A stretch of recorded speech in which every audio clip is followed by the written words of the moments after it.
he is the one person who really understood the brand. And he was the one person who really could still think like a child, because we all forget that. And that was, in fact, the strength of Playmobil. The children discovered it, not us. We didn't even know. Welcome back to another episode of the UnbrandMe Podcast, the Brandwagon podcast that unpacks the lives and stories of entrepreneurs and brand builders to understand how their personal and professional journeys align. As we say at Brandwagon, better people make better brands, and better brands make a better world. Today in front of me, I have one of those better people. I've been wanting to have you on our podcast for quite some time. So Helga Ellul is our new podcast guest.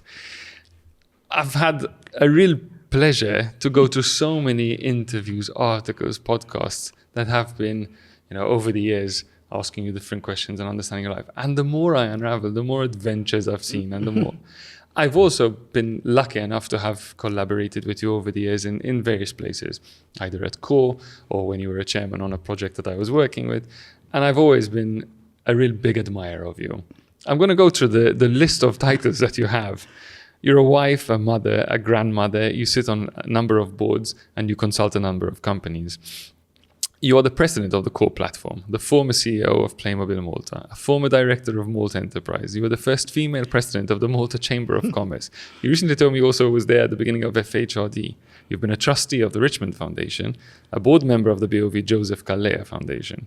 You've been awarded the Medaglia al-Adita Repubblica in 1994, received the Officer's Cross of the Order of Merit on behalf of the German President in 2011. Yeah. And probably the list goes on, but we'll stop there. But Helga, who do you say you are? Wow.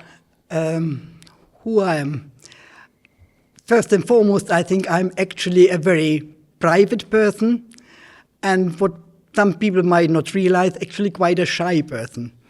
I don't very much like the limelight, but it had become a must in the career I chose. So I had to learn to be that official person as well. But I like most is my family, close friends. I think that's what I cherish most. Yeah, and the more I get to know you, the more I understand that you are that person that you have just described. And yet, you have been thrown into the limelight, as you said. But your story starts many, many years ago. It aligns with the 50th anniversary of Playmobil, which was celebrated last year. In fact, your story began in Germany, and where you took your first steps in the business world, where you joined the Brandstarter Group. Could you share what drew you to join the business world, and what were the experiences that shaped your career at a very early stage? Well, obviously, as you know, I'm German, and I started actually with the company, which at the time wasn't called Playmobil, it was Brandstätter, which is the name of the owner, of the family, when I was only 20 years old. And to be honest to you as well, I always had a bit of a problem what I want to be in my life. When I was at school, I loved school, and I actually was academically quite good. But in both ways, I was very much a maths and science person, but very much into arts as well, painting, drawing. So I was very not knowing where to go. Till my father decided, that's it, I need to do something. So he got me a job. He got me a job first with a company, which was in administration, which was Metz. It's a company some know from the television in Germany, as well a family business. So I started there, not really enjoying it all that much. Then I joined Brandstätter when I was 20 in 1967, 68. And that's when actually it all changed. A very small company, we were some 100 employees in Germany at that time. And the owner, which was 14 years older than me at the time as well, still a young man, and he was actually my mentor. He was a very difficult person, a very dominant male person, and we had a bit of a funny start in our relationship because I was the one who, a very strange thing, I was his secretary as well. In a small company, I was everything a bit. So I had to write a letter for him, and I did. And one thing as well, I was very good in my own language, in German. And I wrote this letter, and he called me, and he said, that's wrong. But I knew I was right. And I don't know what came over me. I said, no. I said, I'm right. That's right. So, nobody would ever question him. So he called somebody else from the office and said, this one here says she's right, but I said it's wrong. And the person had to say, but she is right. And that changed our relationship, because I stood up to him, made my point, and I knew I was right. And from there on, he took a very big interest in me, literally took me by the hand, down to the shop floor, showed me the machines, let me have my own small project, sort of trying to see how far I could go. So we had a very close relationship. And when our sales director actually left, he told me, you do it. Wow. Which, I mean, with 21, 22, I remember the first encounters then with customers, and they saying, we want to talk to the sales director.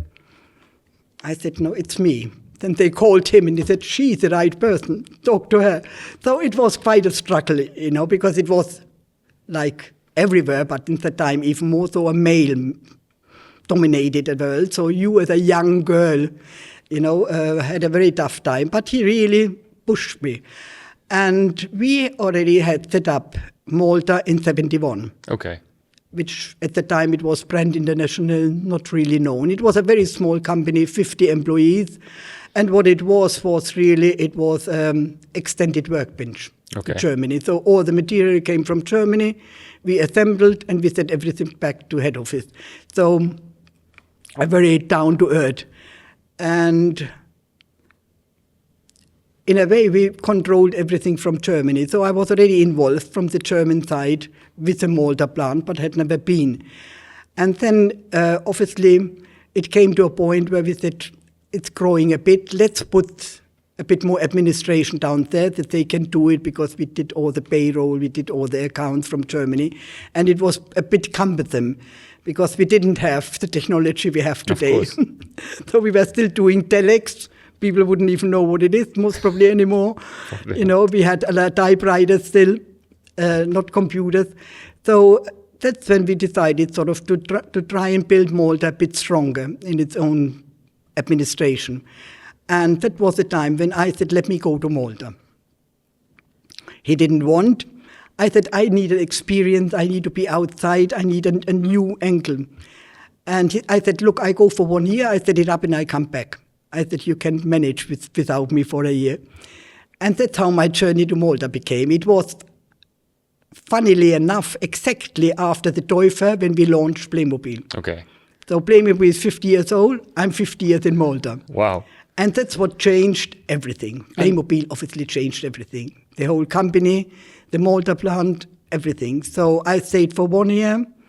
But with Playmobil, obviously, then it grew. Because when Playmobil was born, and Playmobil is quite a story, but I think we would need another few hours to go through that. We decided as well that the figures would be made in Malta. Okay. So Malta became the figure.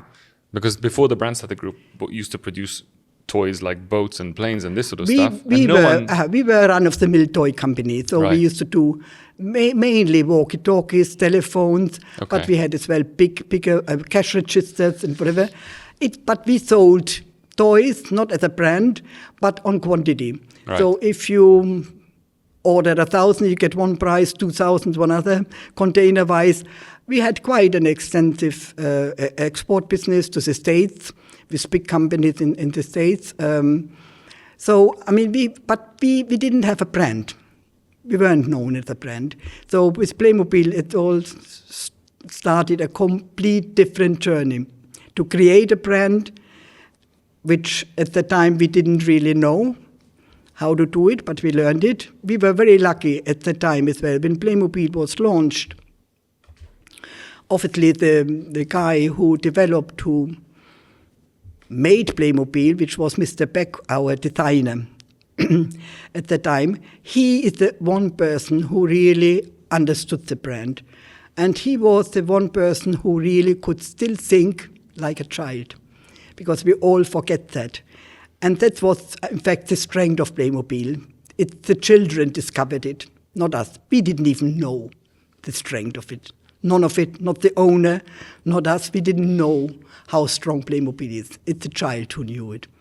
I think there's an interesting angle to what you just mentioned from the Playmobil side, because, I mean, obviously I grew up playing with Playmobil, but there was something about Playmobil that fit in your hand as a young child, that, you know, it wasn't a big, you know, big figurine. It fit in your hand, and I know that was by design. Yeah. I also know that what was interesting is that all Playmobils were pretty much a very, very simple design, and yet there were very, very small little changes, Yes. which allowed children to use their imagination to create all these things. You were there when all this was happening. No, Tell me a bit about that.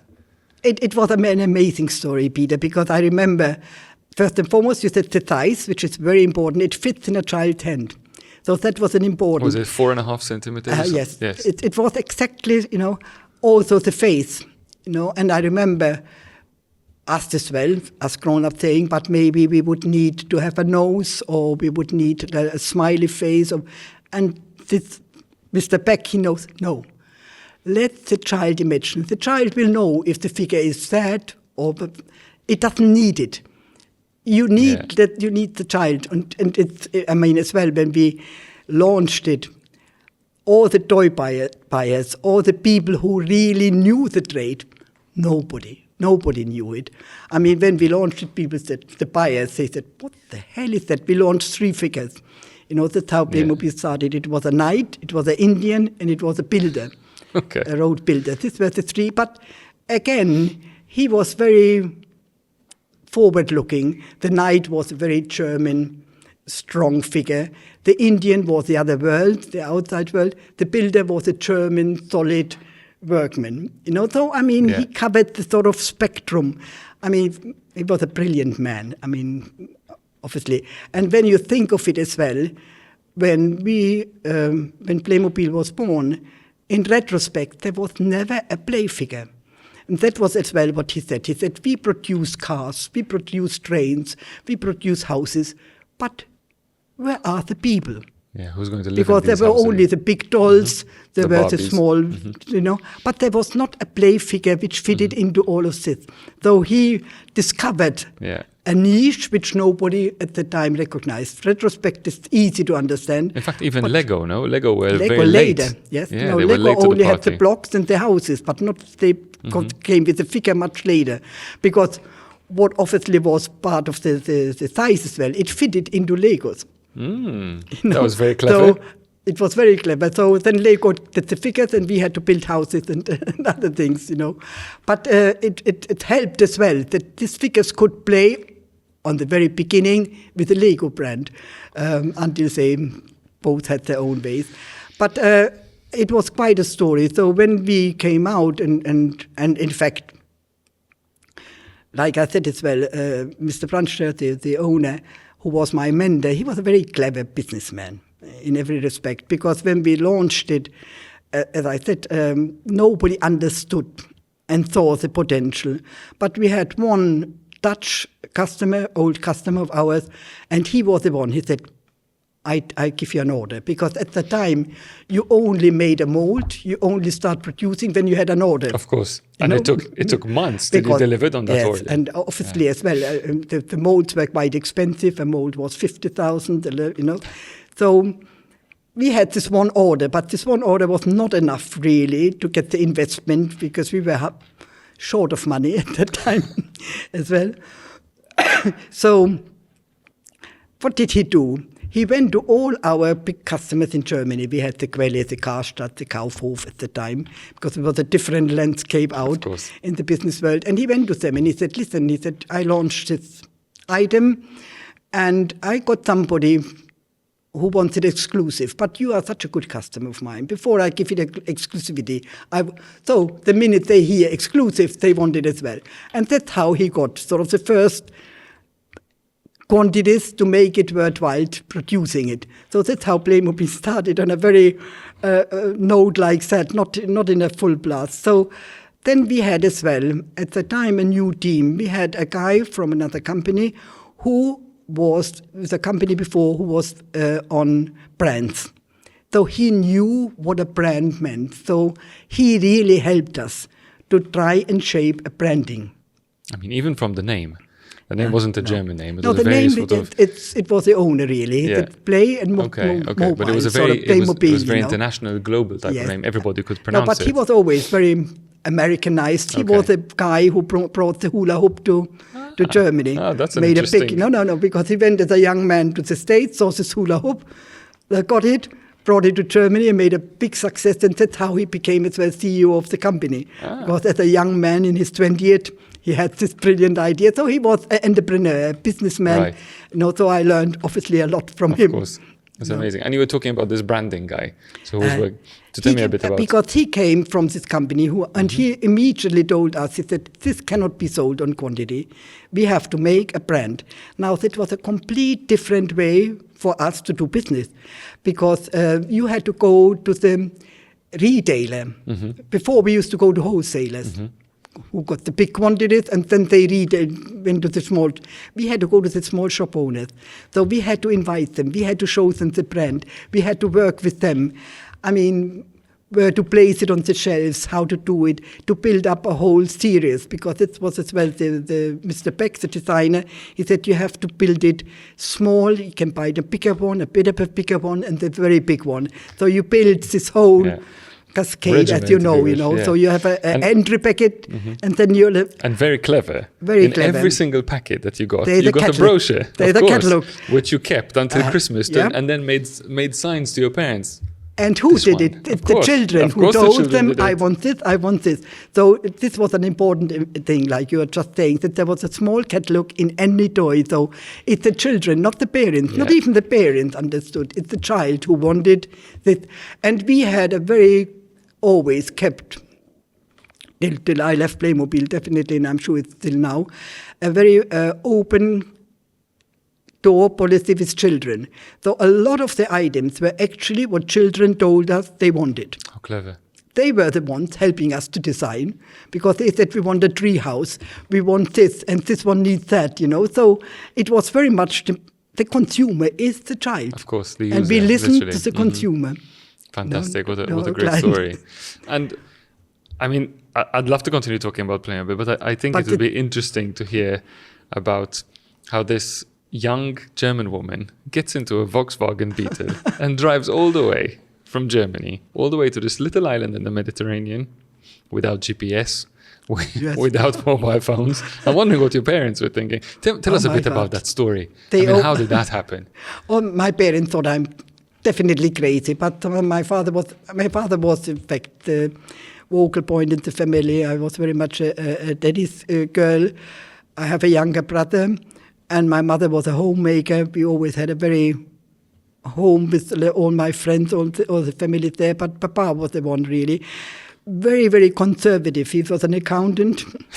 So very, you don't spend money if you don't have it, sort of that type of guy, and you have to be very correct and ethical.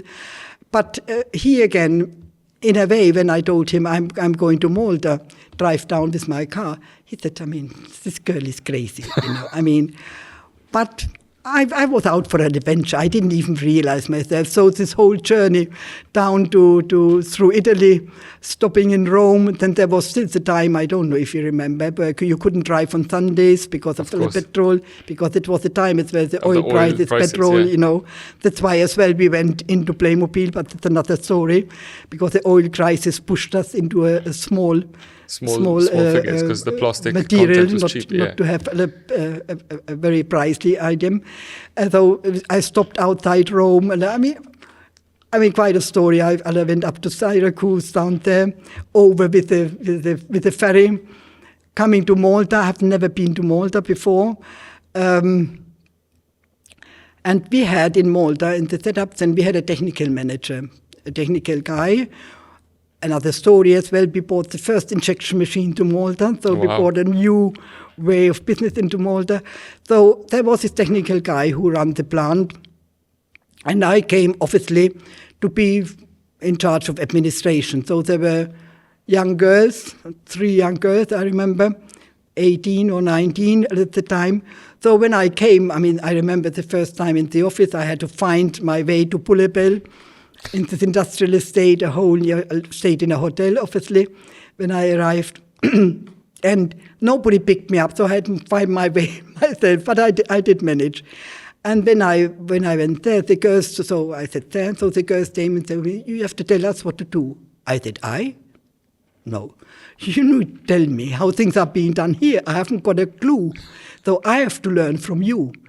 I have to learn the culture, I have to learn the mentality. You have to tell me. You have to guide me. So this as well was the start of, I think, a complete new relationship. And they were brilliant. I mean, they were brilliant girls. And you know how it is in Malta. They took me home to their family. So all of a sudden I had two mother figures here because the mothers took over. This young German girl doesn't know anything here. So, I mean, it was the old Malta. The family ties were very close. And, I mean, I was very welcomed in that respect. And obviously as well on the shop floor, because I had been on the shop floor in Germany. I understood sort of the processes and all. So going down, I could relate to them and tell them a bit, and the orderliness, And the thing was as well, when Brandstedt set up Playmobil, we obviously did it at the time because of the wage difference to the German wages. And at the time as well in Germany, you did not find people working in factories. So here we found people queuing to find a workplace because we had 20% unemployment in Malta. It was a complete different Malta. Young people with good education looking for a factory job. In all fairness. So we had good talent straight away, which helped. So obviously it was a whole new thing. And I think my starting point was as well that I need to get to know this country. I need to understand the mentality. I need to understand the culture. I cannot come and say I want a second Germany. Won't work. And I didn't want that from day one. I wanted to know the people. But obviously certain things remain a bit sort of the timeliness. You are on time, you go on time, which is a bit, the strictness of discipline. But to be honest, I never had a problem with that. From day one, I was always there before everybody. I left after everybody. And I think that gives you respect. And our people always came on time, left punctual, no problem. When you are there, when you realize, and I didn't even realize it then, but later you realize, when you are a role model, you have to live the role for them to accept it and respect it. And then they will do it. I think that's a really important point, because I'd love to jump in a bit more into leadership. But before I get into that, you came to Malta at a time where the manufacturing industry in Malta was still at its birth, if you wish, if you would have called it a manufacturing industry at all at that point in time. No.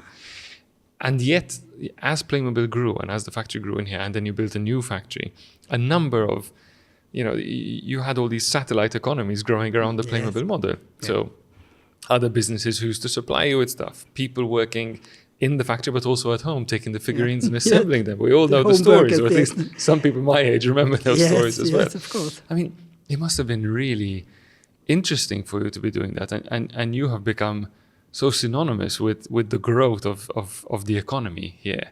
Did you even know at that time what you were getting into? I don't know if I knew, but I think one thing as well, Peter, which was, I think, always maybe made a bit of a difference. I was very creative. I never liked to take things, that's how it is and that's how it has to. I always, and I'm still a bit of a person like that, how can you do it different? Why, what? Asking this question and seeing different ways. And I think that maybe made me look into things in a complete different way than a lot of other business people who were very set in their ways.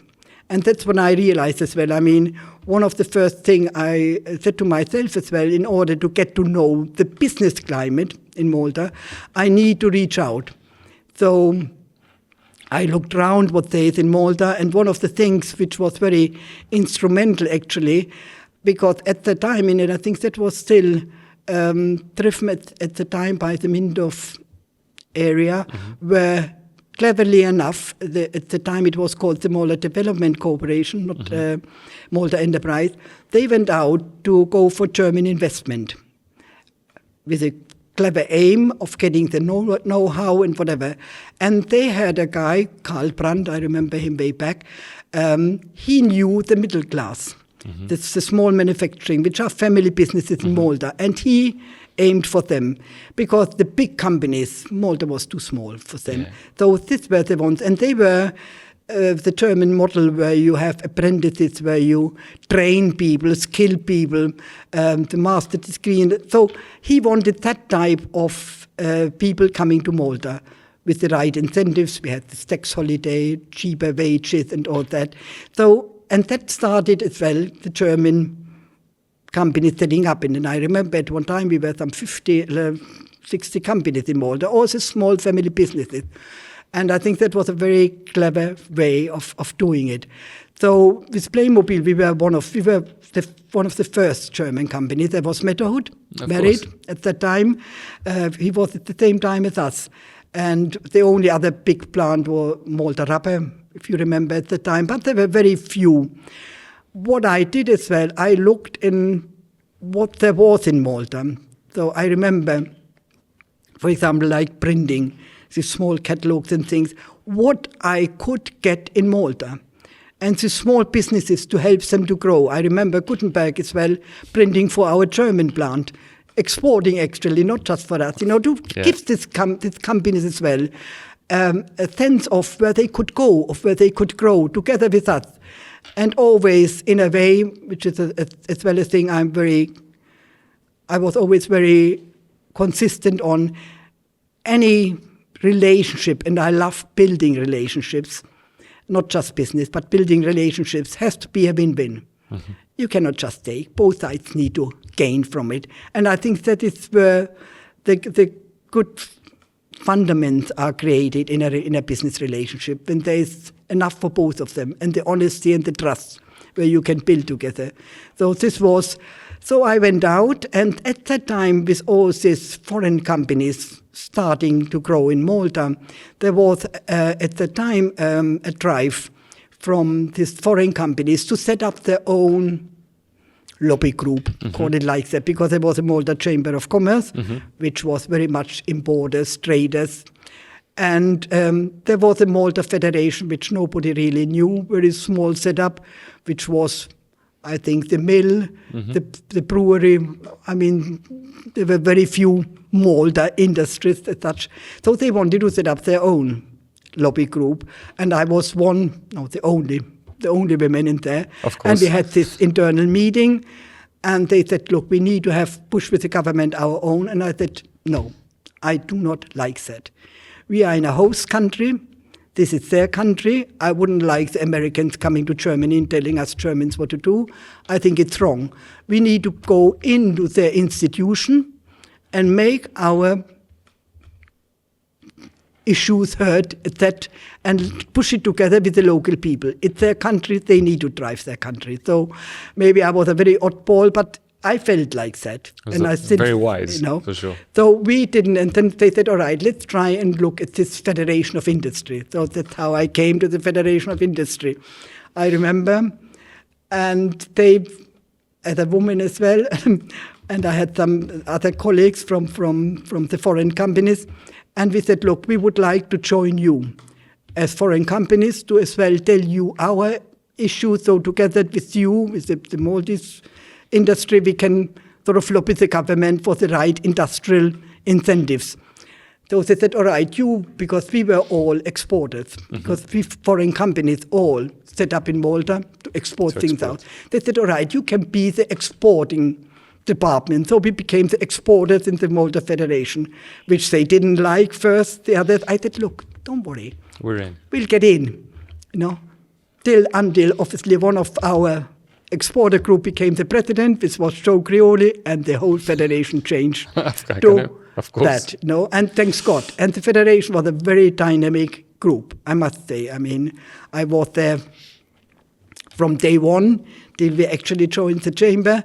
And we were very advanced. We had very good with Business Europe. And we had very good outside because we were exporters. Yeah. And we were as well then heard at government because obviously exports, the outside was very important. So we got as well involved into like sort of education, training. You know, we looked out in a long-term vision, which at the time the chamber was very much the importers getting the free thing. We were trying to protect Malta as industry, you know, so don't let anybody in because we weren't ready to compete. So obviously all that changed whilst we were going then into Europe and whatever, where we knew we need to change. And we had, at the federation, we had brilliant people like Louis Farrugia, Martin Carli. You name them, Joe Crioli. We had the top of the entrepreneurial spirit in our federation. So they all knew the times were changing. We need to change. We need to get competitive and not just rely on the lobbying and closing our fortress. So, but which meant a whole change in the way we produce, the way productivity became very important, the effectiveness of our workers, the skills. So we had that mindset. So obviously there were already then talks trying with the chamber, but there were two different lines. When Europe came on, then that changed because obviously the whole game changed. And that's when it became serious. Should we join? You know, but like in everything, like in every relationship, you need the right time and the right people who can do it. What I like about this story is that you're talking about a time where a number of business leaders were coming together, not to protect their own internal and very, very close-minded assets or their important stuff, but actually altruistically working together for the benefit of all, which would eventually benefit them, but thinking long-term. And I think that is probably changing a little bit over here. And I think it's about time that we sort of wake up entrepreneurs and wake up, the business community to remind themselves that either we all win or else we all lose. What's interesting about your story as well, and I know for a fact that you've always been someone who's really cared for helping people achieve their full potential. Yeah. You've always been one of those people who's really pushed people to become the best version of themselves. Why is that important? Because it's my own story. That's why it's important. Like I said, when I went into the business world, I didn't know what I wanted in life until I joined Brandstätter. And it was this man who most probably saw a potential in me. I didn't even know because I was stubborn. I stuck my point. So knowing that I had a good mentor, that I had somebody who believed in me, I could learn from him. And he was a tough mentor, believe me. But I learned, for example, if I had to get a proof from him, he used to tell me, if you cannot put it on one page, I don't want to hear it. So put your things, conceive, and then what you want to know, He said, if I want to know more, you can put the pages underneath. But your outline has to be to the point. So you learn to be effective, So he learned, and he was always very particular in small things. So, he looked at any small details. Then when you do something, it has to be all round thought through. It can't be half measured. You have to look at and have a plan B if something goes wrong. So I learned from him. So I knew if you have the right mentorship and if you have somebody believing in you, and he as well told me, he loved business. He loved his work. In fact, he always used to say, you have to carry me out with a Kaufman, more or less. They had to do that. And install in you the enjoyment of working, of seeing where you achieve something, goal setting, and then you get there, being creative, seeing new ways, the relationship between other businesses, how they can as well grow. So all that sort of shaped me before I came to Malta, maybe not even realizing myself how much this mentorship meant. But obviously I carried it on then. And I always said, I loved my work. I always said, work is not a prison. I don't have to go. If I don't enjoy it, I have to find something else, which I like. I have only one life. So I have to do something I really enjoy.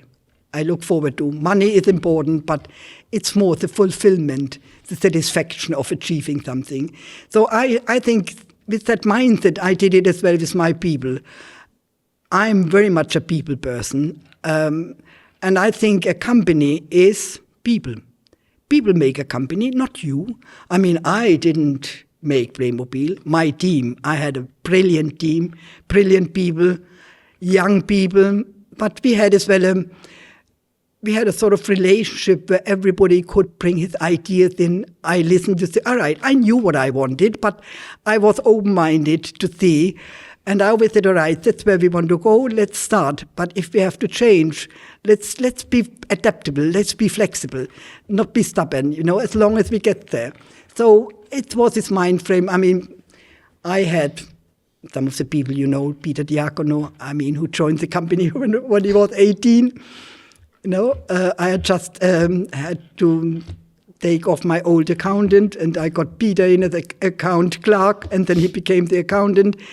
But he was a brilliant guy, and we built it together. I had Antoinette Caruana on HR, strong influence on Playmobil, because she knew HR, the policies, how to build it, much more than me. So she helped me a lot in all that, in putting a structure into what I wanted to do. She knew what I wanted, and she was on the same wavelength, but she helped me to structure it, to do the right things, that HR has to have a development side and has to have an administration side, sort of. So, I had always the right people. I had a young girl who was in Malta when I came, Anna Achus, who became my brand manager, who loved the toy, who understood the philosophy of it, who could work it. So it's the right people at the right time. Yeah. And I think it's what I always did with my people. I always said, I had as well some of them, and they said, but you're never happy. You never, we have reached that now. Now we are here. I said, no, but now we see where the next step is, It's fun. Enjoy it. In fact, they always used to say, she has fun and we have to do the thing. But it was sort of this relationship where as well, when we achieved something, we celebrated, we had fun together. We had some intense meetings over weekends, brainstorming, where do we need to go, where is the next right direction.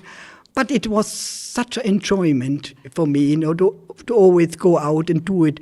And I had as well people where I said, look, you are brilliant, you are good, but you are not right in here.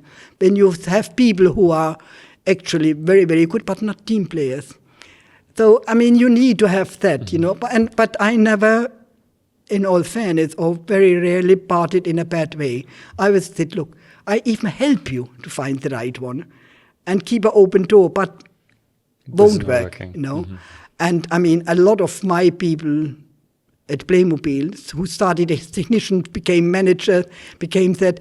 But I think it was as well that, like I said, a bit this creative thinking, where you already foresee. I remember when we built the new factory, just before we built the new factory, I saw the change in behavior from our clients, where before clients would come to the toy fair, because it was always an important thing, and they would book what they wanted over the year. So we could produce and plan and whatever. All of a sudden that started changing. They wanted things overnight. They didn't know anymore themselves what would sell well and not. They didn't want stock levels. So the burden came on us. You need to be ready to supply when we need. So when you see this change is happening, as well from a production side that it needs to change. You need to be far more flexible, far more adaptable. So that's when we went into something which at the time seemed crazy, but I said we need to be able to produce just in time. Wow. That was a just in time for a production like Playmobil. We had already at that time 600, 700 people. Nobody understood the whole concept of just in time. I got American people over who helped us a long way, but then gave up at the end. They said it's too complicated. And I remember we were on a breaking point. We were half there or almost there. Can we make it? Can we not? But that's in fact why I needed the new factory, because I remember when I went there to at the time to the Prime Minister. They said, what can we do, Helga, to keep you here, to make Malta interesting for Playmobil? I said, I need a factory from beginning to end of my production. At the time, I had 5 plants. So just the logistics, carrying from one plant to another, cost me so much a day. Trucks just delivering for it didn't give me any value added, So I said, no, I need where I can start from the beginning and the end product is there. So I need a big factory. And that's when we built the new plant in Halfa, which was again another story. I mean, there are so many stories to it where we did it, the usual story with Malta Enterprise and the tenders and whatever, and the bureaucracy. And so after, I think, 2 years, we were just excavating and whatever. I said, no way, can't work. I remember, and at the time as well, it's always that you have as well the right people. I remember it was John Tully. I said, look, I'm out of it. Build this factory. If it's ready in 10 years' time, I don't know if we are still here, if we want it or not, but it can't work. I need a factory in 2 years' time ready. Otherwise, I can't do it. So back and forth and whatever, all right, I said, let me do it. Let me do the project. It's your money. You can sit on the project so you know what I'm doing, but I need to be in control. I need to do it. I need to do the tenders, find the right people and whatever. Can't be, it's public money, it had to go through Parliament, and I got it. Wow. And I remember John Tully's word, he said, but you have to build me a showcase. I said, I will. I said, you have my word, and we did a brilliant project. And the factory still, till today, the old factory is built in such a way that if tomorrow Playmobil would need to go out of this big building, you can easily convert it in 10 small factories. It has outside doors. So I didn't want to build the elephant. I wanted to build something with the public money, which if Playmobil can't use it, the country can use it in a good way for industry. So I think you always have to have a bit of a... In fact, your conversation of thinking ahead is something which I really want to step on, just because we're getting close to the end, actually. We'll probably need to do about 6 episodes of this. But you talk about always thinking about the future, and everything you've done, you've always had that foresight. Today, in a lot of Maltese businesses, which were starting out 50 years ago, or were already in their second generation 50 years ago, the importance to think of succession is something which is really critical and really important. I know that you play a strong part, and you've worked with a number of organizations, helping them to think about succession. What do you think are the most essential things to think about when you're at that point, maybe not even close to be thinking about succession, you should be thinking about it now? What's the process? It is a very important, and I mean, as you know, that I have been involved in a lot of family business. Playmobil was a family business, and I saw what it meant as well, even their succession, how most probably it wasn't as done as brilliantly, and I saw it in other family businesses, and it, especially in Malta, where the biggest part is family businesses, where with the conservative model they had, I mean, it's from father to son, and or with the male part as well, into the business line. And that's when you go into family businesses. I mean, I remember one particular as well, where there were 2 girls, 2 boys, and the mother, who was at the time the chairman because the father had died, said, no, I want a female because I want my girls. I said, I'm the wrong person. You need the right person for the right job. If the person is skilled and has the right potential, be it female, be it male, that's the right person. Don't look at gender in a business model. Yeah. No? And I will never promote females because they are females, but they are competent and the right people for the job. That has always where I had the problem with the quota as well a bit, to be honest, because it really scares me to be there just because I have a skirt. I never wear skirts anyhow. But it's wrong. It has to be the competent person. So that's where you have to bring it in as well. If with this open mind, and it's well for businessmen to see, do the children really want it? Are they interested in the business? Don't push them into something. Let your children decide what they want. I mean, my children never wanted to do anything with my husband's business in development, or with my son a lawyer, my girl in hospitality, So you need to let your children decide what they want. They might be just an investor in your business. And let another one employ somebody and find a competent person to do it. It doesn't have to be family.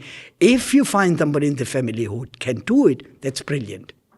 That's brilliant, because then there's really the involvement, but it doesn't have to be. So this is what you have to bring into as well, into families, that they need to see inside the family what they really have. And if they have talent, foster it. Yeah. And I mean, thanks God as well nowadays, Peter, we see as well in some family business, the females, because they are good. Yeah. I want a bit more of them to go out in the business world, and I know it's tough for a female. And I mean, that was the one difficulty I had as well in all my career.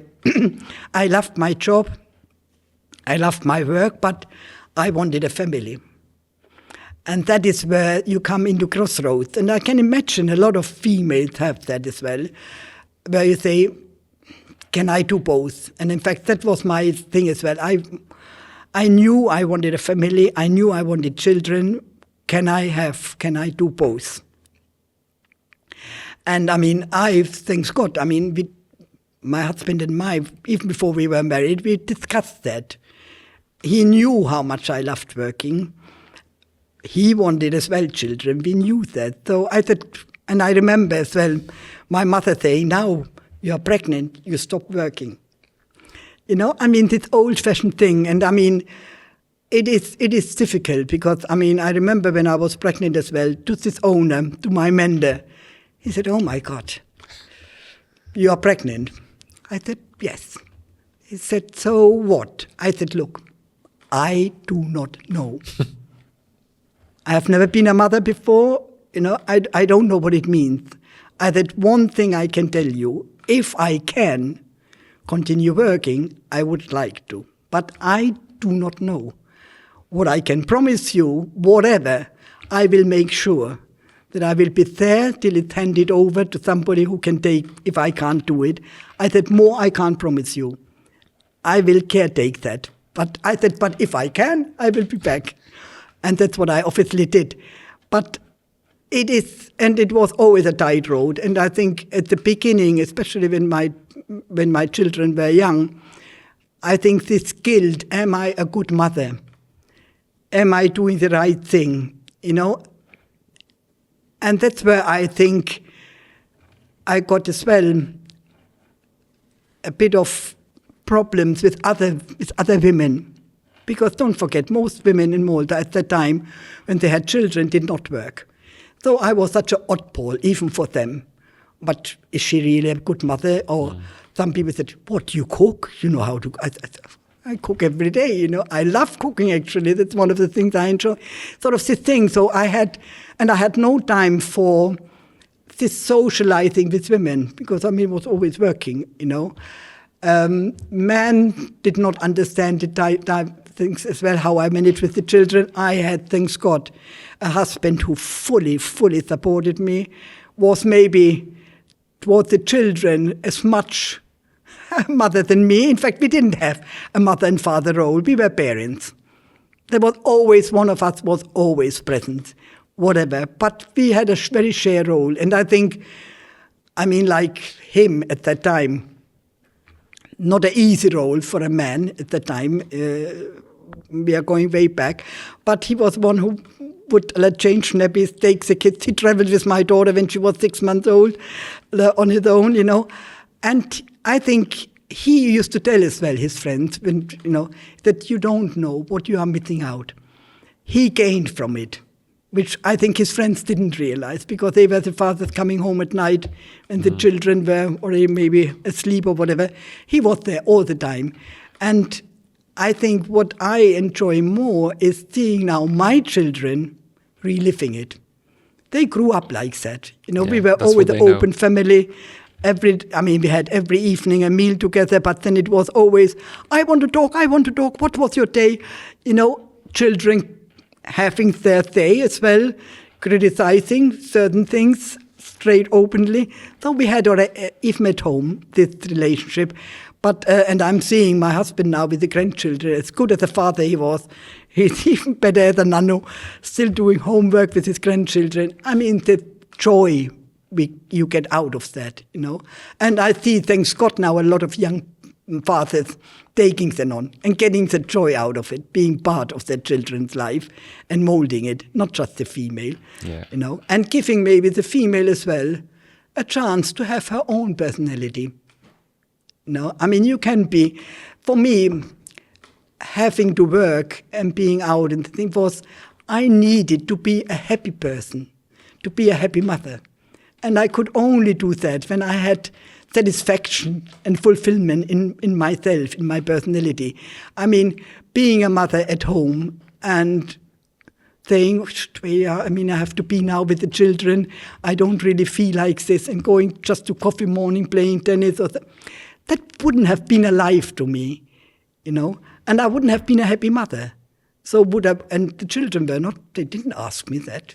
No children ask you that. Yeah, of course. You know, it's you who decides that, you know, these roles we had. This is the mother, this is the father. That's how a family works. Does it have to work like that? No. I don't think so. I think your belief in the importance of happiness and doing something that you really love, I think is probably one of the biggest and most important lessons that many people forget. I think, you know, we feel like we're duty bound, or as you mentioned before, the guilt. You have to do this. Yeah, no, you don't have to do this. But do it because you're enjoying the person you are when you're doing this. And I think that is a really important lesson, which I hope a lot of people listening to this podcast take. We're close to the end of the podcast in terms of timing. I wanted to ask you a question which... So you inspire me a lot, and I've really enjoyed this conversation. I've always looked up to you. And you've learnt a lot over your years, and obviously you get wiser and wiser and wiser. If you had to meet 26-year-old Helga today, and you had to give her some advice, what sort of advice would you give yourself? Advice to me? What would you tell yourself? Peter,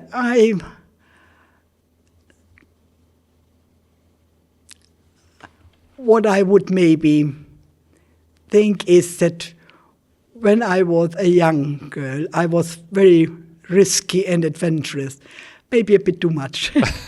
But, all right, but I don't think I wanted to change anything in my life. I have had such a good life. Malta was such an important milestone in my life. I don't think I would have achieved that in Germany. The bigger country, here in this small, tiny island where you could be instrumental because you had this great impact on people, where as well, which I think was important for me. At the time when I came to Malta, people looked up to the Germans. No, the Germans, no. We don't know everything. I mean, to give them confidence in themselves as well, because that was as well a Malta I discovered where people were still not sure.